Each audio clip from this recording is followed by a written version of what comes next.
Hay nombres que resuenan a través de los siglos.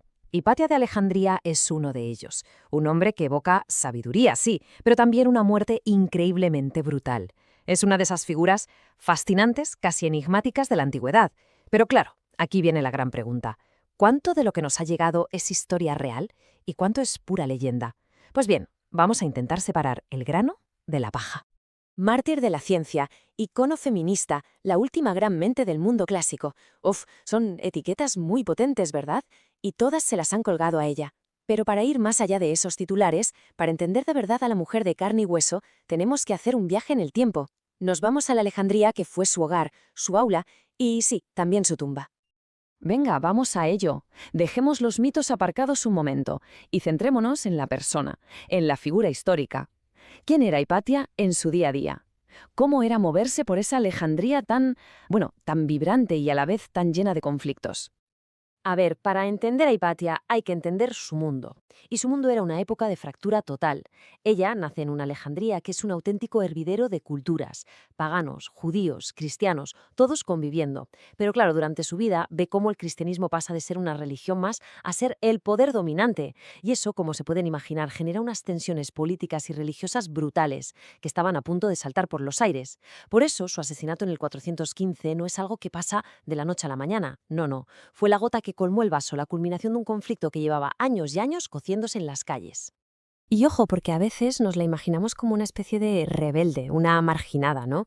Pues nada más lejos de la realidad. Hipatia era literalmente el centro de la élite intelectual de Alejandría. Estaba al frente de la escuela neoplatónica, que era lo más de lo más. Y por sus clases pasaba gente de todo tipo, paganos y cristianos, que luego acabarían en puestos de poder altísimos. De hecho, uno de sus alumnos más conocidos, Sinesio, que acabó siendo obispo, ojo, se refería a ella con una devoción total. La llamaba madre, hermana y maestra.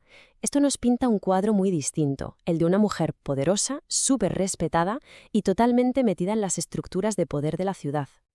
Vale, era influyente como filósofa, por su carisma sí, pero la base de todo, el núcleo de su fama, era su increíble dominio de las ciencias exactas. Así que vamos al lío. ¿Qué hizo exactamente? ¿Cuáles fueron sus aportaciones?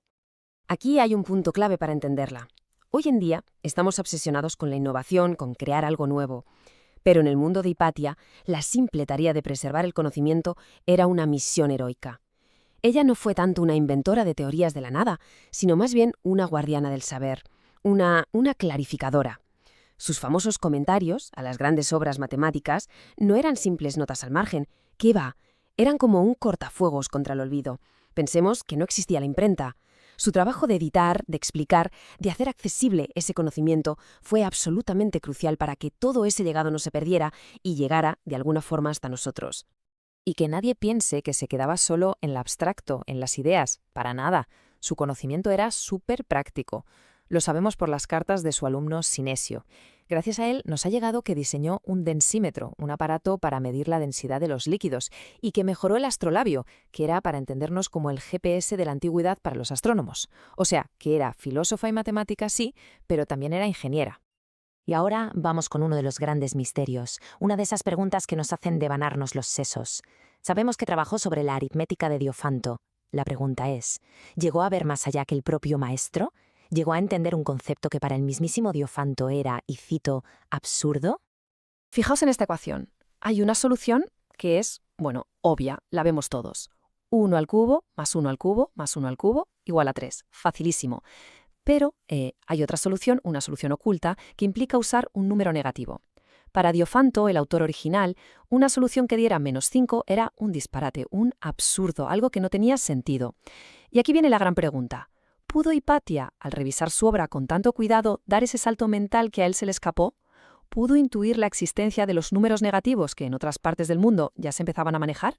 Es que nunca lo sabremos. Sus comentarios se perdieron para siempre. Y es uno de esos ISIS gigantes de la historia de las matemáticas. Bueno, y para entender por qué la mataron, tenemos que volver a la política de Alejandría, que en ese momento era literalmente un polvorín a punto de estallar. En Alejandría había dos gallos en el mismo corral. Por un lado, Orestes, el prefecto imperial, o sea, el poder de Roma.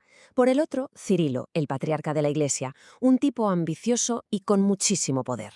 Y en medio de este choque de trenes, Hipatia no era una espectadora neutral, ni mucho menos. Era amiga, era consejera, había sido la maestra de Orestes. Estaba, para que nos entendamos, claramente en el bando del poder civil. Y aquí es donde se empieza a fraguar su final. Empezó a correr un rumor, una de esas fake news de la época entre los seguidores más radicales de Cirilo. El rumor era que Hipatia, la pagana, era la mala influencia, que ella era la que le comía la oreja a Orestes para que no hiciera las paces con el patriarca.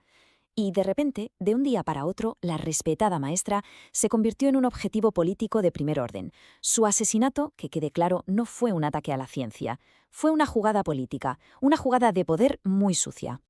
Lo que pasó en marzo del 415 fue de una brutalidad que dejó en shock a la propia Alejandría. Y es increíble cómo la forma en que se ha contado su historia desde entonces en realidad dice casi tanto de nosotros y de cada época como de ella misma. Los relatos que tenemos de la época son explícitos y escalofriantes. Una turba la sacó a la fuerza de su carruaje, la arrastraron por las calles hasta la mismísima catedral y allí la mataron de una forma salvaje. Y esto no fue un arrebato espontáneo, no. Fue un linchamiento público, una demostración de fuerza política en toda regla. El mensaje para el prefecto Orestes era clarísimo y terrible. Y esto es fundamental, de verdad. Su muerte fue un escándalo mayúsculo incluso para los cristianos de la época. No es una visión moderna. El historiador Sócrates Escolástico, que escribió apenas unas décadas después, lo calificó de oprobio, o sea, una mancha, una vergüenza para el patriarca Cirilo y para toda la Iglesia de Alejandría. Esto lo que nos confirma es que la gente de su tiempo no lo vio como un acto de justicia divina ni nada parecido, sino como lo que era, un crimen político absolutamente atroz. Pero luego, con el paso de los siglos, la historia real, la de la víctima de una lucha de poder, se fue transformando. La Ilustración, por ejemplo, la vio como la mártir de la ciencia, la razón aplastada por el fanatismo religioso.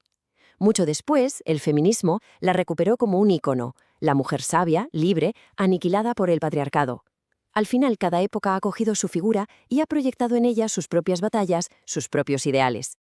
Entonces, ¿con qué nos quedamos? ¿Cómo la recordamos? ¿Como científica, como maestra, como víctima política? Pues la verdad es que la respuesta probablemente sea que fue todo eso a la vez. Fue una mente brillante que se dedicó a preservar el conocimiento. Fue una profesora carismática que supo conectar con gente de todas las creencias. Y sí, al final fue una víctima de la política más brutal de su tiempo. Quizás la forma más justa de recordarla no es ponerle una sola etiqueta, sino intentar abrazar toda esa complejidad. Reconocer a la vez la mente excepcional que fue y el mito imborrable que su vida y sobre todo su muerte acabaron creando.